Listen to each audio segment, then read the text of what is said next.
He said, we were elected on much of the stuff. There is a frustrating backlog. I think he's definitely right about that. There has been a very frustrating kind of backlog in this. Even lawmakers in Trump's party, many of them rattled by the cost of the long shutdown in the nation's history, have signaled they're eager to broaden their work, in part to lower the temperature around immigration talks and show voters that they can, in fact, govern. Collins said that they had, Susan Collins said they stalled the introduction of important bills because of the shutdown, and she stressed that the Senate needs to demonstrate the American people can work together and all that stuff. So there's something that they're really going to continue to do, and I mean, I really think that's interesting. Probably one of the biggest issues and one of the biggest problems, if not the biggest problem, the issue that affects all other issues in Washington today is the idea of money in politics. And the fact that Jerry Nadler and his House Judiciary Committee could be taking that up is going to be very, very exciting to think about. Yeah, it's definitely really exciting to think about because money in politics is really a lot. I mean, I was discussing Dianne Feinstein on Friday and basically looking at how much money she gets from her contributors. Most of her contributors are banks, oil and gas lobbyist firms, and real estate firms. You look at her voting record, she has a really pro-business voting record, or pro-bank. She was one of the Democrats who voted last year to repeal parts of the Dodd-Frank Act, which basically protect consumers against the big bank monopolies. And she has not, and probably most likely will not, basically get on board with the Green New Deal. She gets only $2,000 from green energy corporations, while she gets $60,000 from oil and gas corporations in her own state of California.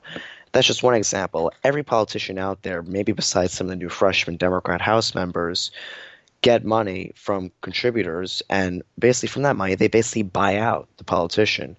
And that's really one of the reasons why money in politics is so damaging, because you could have a politician who actually ran a really good campaign, but then is bought out by the corporations and could basically completely change their voting record and basically their sway of thinking in certain key decisions. Yeah, so that all could be very kind of disturbing there to watch, to see Dianne Feinstein. Well, I think you've been doing some very interesting, in-depth reporting on your new show, Let's On, over at JSPN, and you're talking to, I believe, like Joe Manchin, Dianne Feinstein about that. So definitely go check that out as well. Got the lawmakers over on the Senate side, and over on the side of the Senate Judiciary Committee, Republicans will effectively restart the gears of the machinery they used last Congress to confirm record numbers of conservative judges to lifetime appointments on federal courts all over the country. Some of them are going to be like, obviously, the Attorney General is Michael Barr, but for the people who don't know, James, what is the kind of the devastating effect that they have, confirming these judges has on the future of our country? Well, it damages not only the rule of law, but it also makes more biasm in our judiciary system. The Republicans are all for basically activist judges, is what they call the judges who are rather liberal in their decision making. We see many of the judges that are being put up by Trump are actually activist judges, but in the sense of being activists for the right. We see court cases that are basically being decided based off basically political positions. We see there are multiple judges who are, for example, to basically counteract what the Republicans always say as judicial judges for Obama judges. An Obama judge overlooked many court cases, many of them, and most of them actually have gone against certain Democrats in key areas, like Al Franken, for example, who had the recount in his first Senate race. He had an Obama-era judge. He rejected 2 of his 6 court cases because he thought that they were unnecessary. Looking at Bill Nelson in Florida, he had an Obama judge, and he only allowed for 1 of the 5 cases that he brought up against his recount. So we see that this idea that activist judges are prevalent with Obama-era judges and basically any judge that is nominated as from a Democrat, that's just really not true. I mean, the conservative judges that we see are being appointed have literally what Trump says is that they have a conservative record and is a fierce defender of Trump. So when you have someone like that, that's an activist judge, because they're being an activist for Trump's opinions, and they're using their political positions over the rule of law. basically the lady with the scale and the blindfold is completely eliminated, and you basically have just the scale that's always tilted to the right if you have a conservative judge. It seems like a lie, and that's definitely a damaging effect that definitely could occur in our judiciary system with the basically massive overload of these type of judges in our judiciary systems. Yeah, it really is very worrying, and it's such a hard thing to erase because they're there for a very, very long time. And that kind of takes away the impact and ability of like being able to pass these things if they can just be immediately challenged in courts. And that just shows you so many times it's a case of projection on the right wing. Like when they accuse Obama of doing something, it's very, very often that they're just gonna turn around and do the same thing the moment they're in power. And that's why I think that's so important for the left in order to just maintain ground on an issue, just to keep pushing and keep appointing more left wing judges. Like, because that's the most important thing. Like, left-wing judges are better than just centrist judges who are just combined with right-wing judges. That doesn't really get anything done. Like, compromising is impossible with this today right-wing. We saw it with the shutdown. We saw it with pretty much every other issue. They're out to just they're out to win. They're out to dominate. They're out to just push their agenda on everyone else, even though their agenda is unpopular with the country. We're not a right-wing country. So that is... Like, that's just, again, in a word, the kind of importance of having federal judges there. So that's what the Judiciary Committee is going to be able to do on the Senate side. The Intelligence Committee on the Senate side, we will push the leaders of the FBI, the CIA, the NSA, and the Defense Intelligence Agency, as well as the National Geospatial Intelligence Agency, and the Director of National Intelligence to account for developments in geopolitical hotspots like Russia, China, and North Korea. It's a lot of agencies. And Senator Chuck Grassley of Iowa, will convene, very interesting here, the Senate Finance Committee for the first in what he said would be a series of sessions focused on the sky-high cost of prescription drugs, one of few areas in which Democrats and some Republicans believe they could reach an agreement with Trump in this term. This is kind of somewhat of a populist issue, kind of the ridiculously high cost of prescription drugs in our current U.S. healthcare system. How awesome would it be, James? Because we face such big problems on this every day. If they could possibly come to an agreement on this and find some common ground. Well, it'll definitely be great to see if they can find some common ground because, looking even at the world, prescription drugs in America are roughly 3 times the higher compared to areas from around the world. And I think that if they can actually come to an agreement on this, it would definitely be very good to see come people are paying too much for their prescription drugs in this country. Mm-hmm. And the fact that we really still haven't even come to an agreement on this is very alarming. But I think that really what could definitely help lower the prescription drugs is if we target monopoly companies, which basically are forming more and more with the healthcare industries like Pfizer and with one other, I forgot the name of it, but there's basically 2 monopolies in basically the pharmaceutical drug company area of the economy. And I think that it really what needs to be done is if we could actually target them to basically lower their costs because, they're buying things cheap. They're buying the same drugs. Like if I were to go to Canada, I'm getting the same drug if it's the same name that I would be getting in the U.S. Canada and the U.S. use the same drugs. They get the same things if it's Pfizer. Now, certain other drug companies I don't know about, but Pfizer, for example, in Canada, it's 3 times more to buy a certain drug, like allergy medication in this country is ridiculously high compared to countries like Canada, where actually most health insurers actually cover allergy medication, like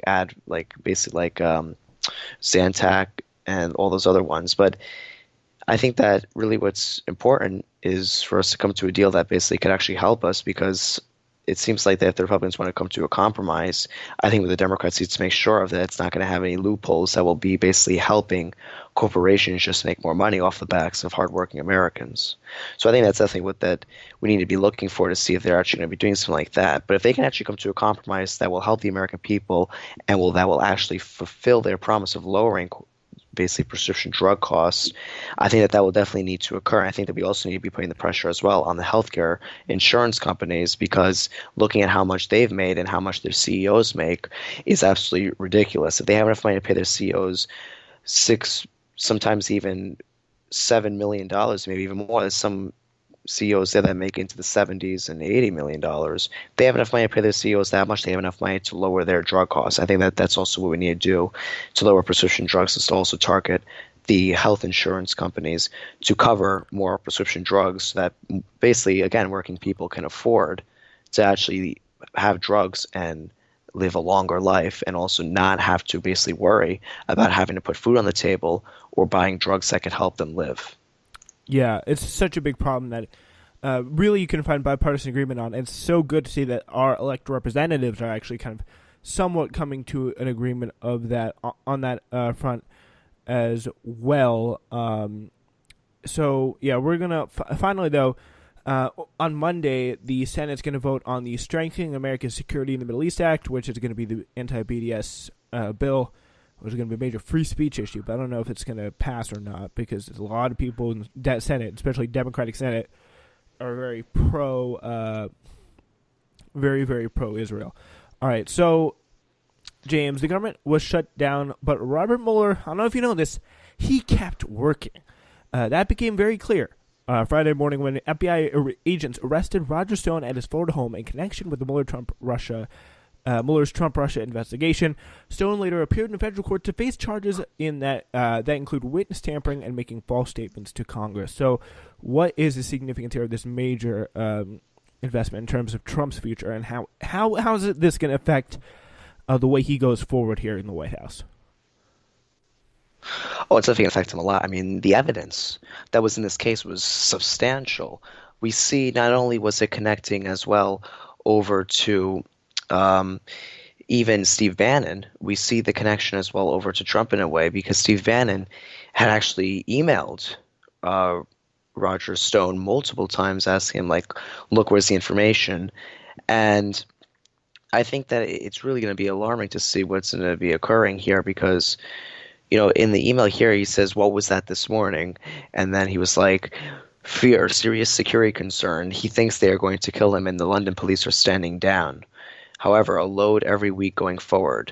That was what Roger Stone sent to Steve Bannon. And then Steve Bannon sent back, he didn't cut deal with Clinton's. So we see this little problem here that Roger Stone basically got himself into.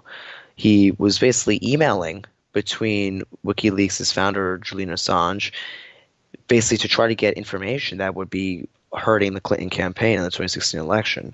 Now, it definitely would, in fact, hurt the Trump a lot, because Roger Stone was, at the time, Trump's advisor for his campaign.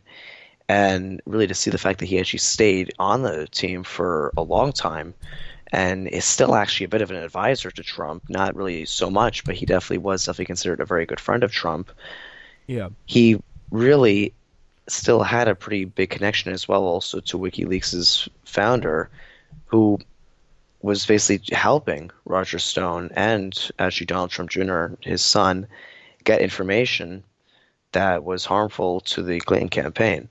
So I think that it's definitely going to be hurting Trump in the future, especially looking at how this really has gotten closer and closer to people who worked in this campaign. It's rather alarming to see that he actually got away and did this for a very long time, but I'm happy to see that justice has been served and that he is going to be getting his rightful, basically, sentencing, hopefully, that he deserves, because what he did here was definitely very chaotic, and I think that what he did also really was just playing dark political games that were and will not be tolerated, which I'm happy to see that Mueller finally got some good information and evidence to support the claim that Roger Stone did these horrible things, and I'm just happy to see that Roger Stone's probably going to be indicted and in jail for a very long time on these charges. We really kind of knew that Roger Stone had been playing around a lot with WikiLeaks, but now we're kind of seeing the full light on it. So pretty much the indictment sheds new light, according to The Intercept here, on the alleged efforts by Stone and others around Trump to glean information about the trove of Democratic emails obtained by WikiLeaks during the 2016 presidential campaign. It also raises new questions about whether Stone sought to influence and direct WikiLeaks releases that were damaging to the Clinton campaign. Since his name first surfaced in connection with Trump and Russia in the inquiry, Stone behaved in public like a clown, reveling his cheap celebrity while also taunting Mueller and the press. He acted very strangely to say the least, giving a outside the courthouse on Friday.